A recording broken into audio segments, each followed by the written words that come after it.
Jadi sholat kita, kemudian wudhu kita, puasa kita akan sah atau tidak secara fikih ya. Maka tergantung niatnya. Maka di dalam rukun sholat ada niat, kemudian di dalam rukun wudhu ada niat, kemudian di dalam rukun puasa ada niat. Jadi niat itu justru boleh dikatakan itu ruhnya ibadah itu ya. Ya, rukun ibadah. Ini kita lihat dari aspek fikihnya dulu, ya, menjadi sahnya ibadah. Ya. Nah, niat itu sendiri sehingga didefinisikan oleh ulama fikih adalah qasdus syai'i muqtaronan bi fi'lihi. Menyengaja melakukan sesuatu ya bersamaan dengan awal melakukan sesuatu itu, pekerjaan ibadah itu. Ya. Maka pertempatnya niat di hati, kemudian dilakukan fi awali juz'in minal ibadah, pada permulaan bagian daripada ibadah ya, dilakukan bersama ketika kita awal melakukan ibadah.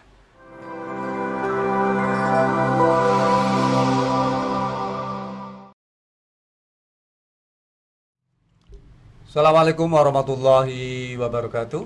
Waalaikumsalam warahmatullahi wabarakatuh. Alhamdulillahirrahmanirrahim.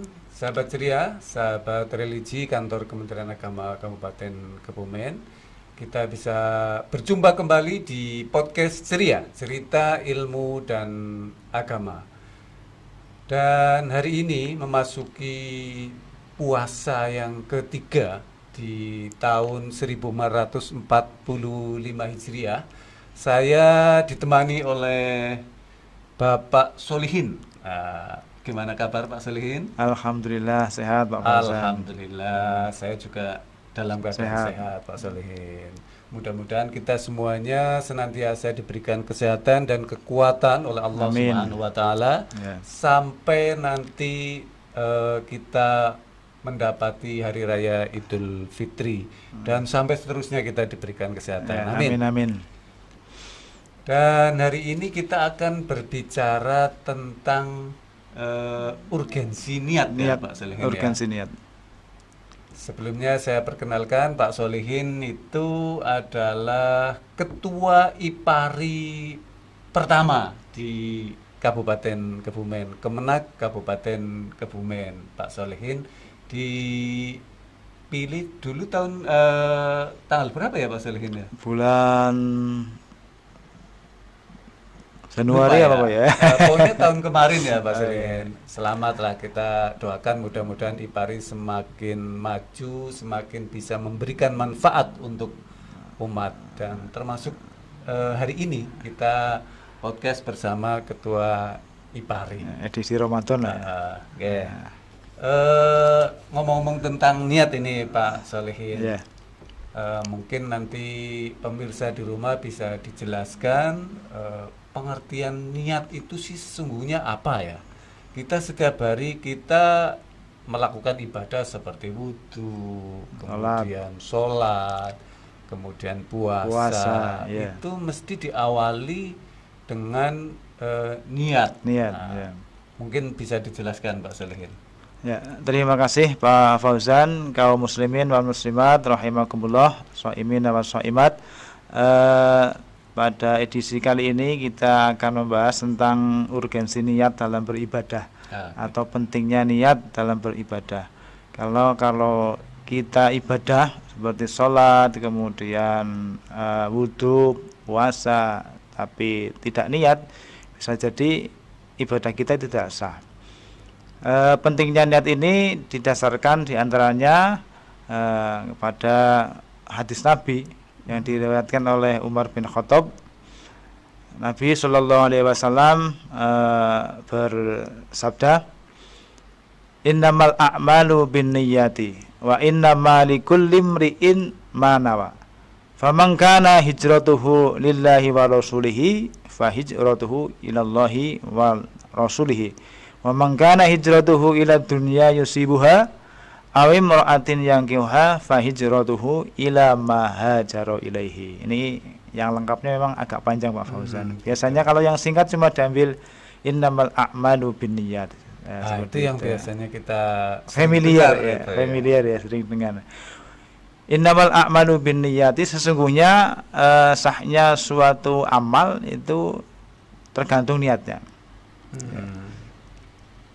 Atau bagaimana kualitas amal itu tergantung niatnya. Ya. Kemudian hadis ini kalau kita mau bicara tentang asbabun nuzulnya itu asbabul wurudnya, kalau asbabun nuzul itu Quran ya, kalau hadis itu asbabul wurud. Itu terkait dengan peristiwa hijrah. Ya, maka di situ famangkana hijratuhu ilallahi wa rasulihi, ya. Fa hijratuhu ilallahi wa rasulihi. Maka barang siapa yang hijrahnya karena Allah dan Rasulnya, maka dia ya memperoleh pahala karena hijrahnya kepada atau karena Allah dan Rasulnya. Famangkana hijratuhu lidunya, ya.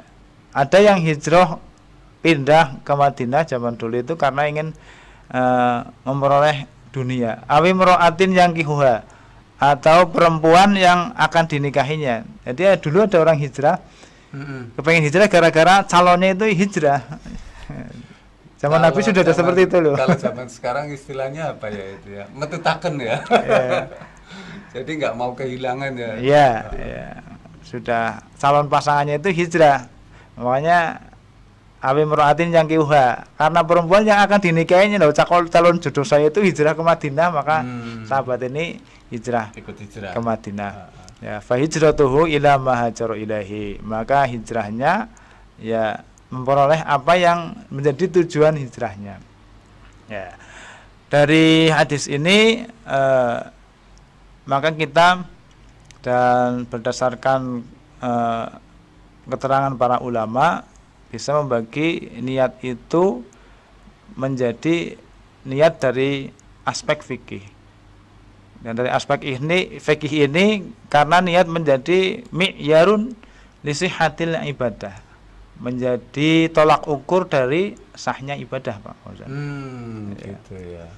Jadi sholat kita, kemudian wudhu kita, puasa kita akan sah atau tidak secara fikih ya. Maka tergantung niatnya. Maka di dalam rukun sholat ada niat, kemudian di dalam rukun wudhu ada niat, kemudian di dalam rukun puasa ada niat. Jadi niat itu justru boleh dikatakan itu ruhnya ibadah itu ya? Ya, rukun ibadah. Jadi kita lihat dari aspek fikihnya dulu, ya, menjadi sahnya ibadah.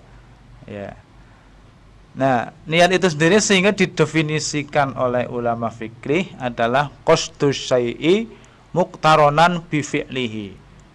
Menyengaja melakukan sesuatu ya bersamaan dengan awal melakukan sesuatu itu, pekerjaan ibadah itu. Ya.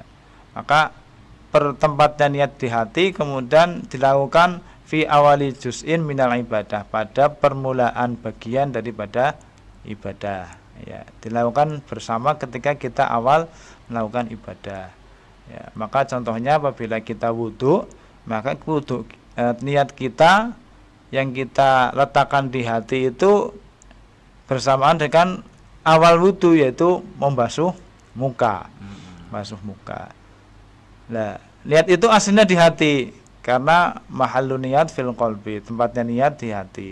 Tetapi ulama menghukumi melafalkan niat, talaffuz bin niyah itu sunnah, ya, karena untuk membimbing hati.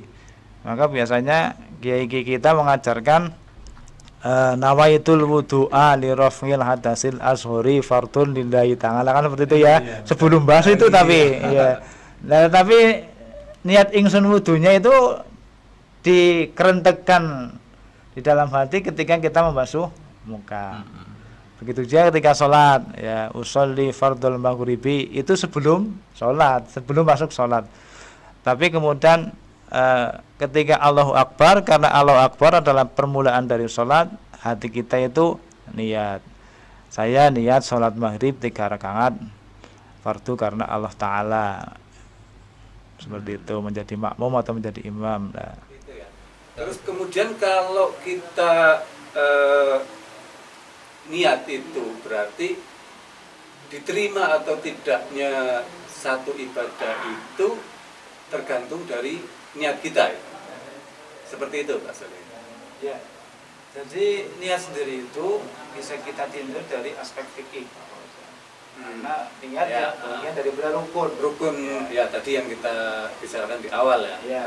Dan niatnya wudhu, rukunnya wudhu di sana ada niat. Rukunnya sholat di sana ada niat, rukunnya puasa di sana ada niat. Nah, apabila kita sudah melakukan itu, berarti secara fikih, secara hukum Islam sudah sah. Nah, pertanyaannya apakah ibadah kita diterima atau tidak?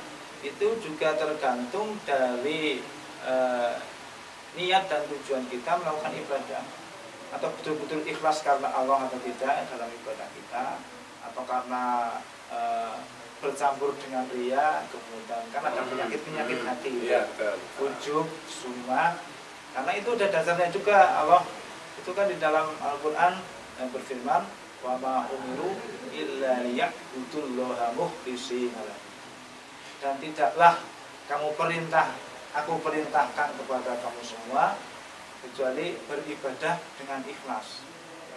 Jadi aspek niat itu kita ada dua aspek, kita tinjau dari dua aspek hukum fikih, kemudian dari aspek hati atau tasawuf ya. Kalau orang beribadah sudah benar tapi kemudian punya tendensi lain, punya maksud lain, ini menyangkut kemudian ada riaknya, ada sumahnya, ada ujubnya, bisa jadi mungkin secara hukum fikih ibadah kita sah, tetapi secara diterimanya oleh Allah atau tidak itu belum tahu. Puasa kan juga seperti itu Pak. Iya betul. Maka di dalam yang membatalkan pahala puasa itu kan ada ngerasani, ya. Kemudian ada berbohong, kemudian ada berkata-kata kotor dan seterusnya. Itu ada hal-hal yang bisa membatalkan pahala puasa. Boleh jadi sah, tetapi kemudian puasanya tidak berpahala itu. Jadi yang intinya kita jaga dua-duanya itu. Niat secara fikih kita lakukan, juga kemudian kita jaga ibadah kita agar diterima dari penyakit-penyakit hati atau perbuatan-perbuatan yang bisa menodai ibadah kita. Kemudian selama bulan Ramadan melampadu misalnya dengan tetangganya, dengan mungkin istrinya karena tanggal tua nggak punya uang misalnya, atau berbohong ya.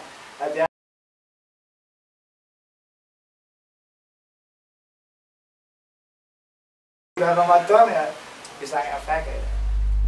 Terima kasih Pak Solehin bincang-bincang hari ini tentang urgensi niat. Mudah-mudahan kita diberikan kesehatan dan keselamatan sampai nanti kita menjumpai Hari Raya Idul Fitri dan sampai nanti seterusnya selalu diberikan kesehatan. Amin amin. Terima kasih, dan seperti biasanya jalani, nikmati dan syukuri. Assalamualaikum warahmatullahi wabarakatuh. Waalaikumsalam.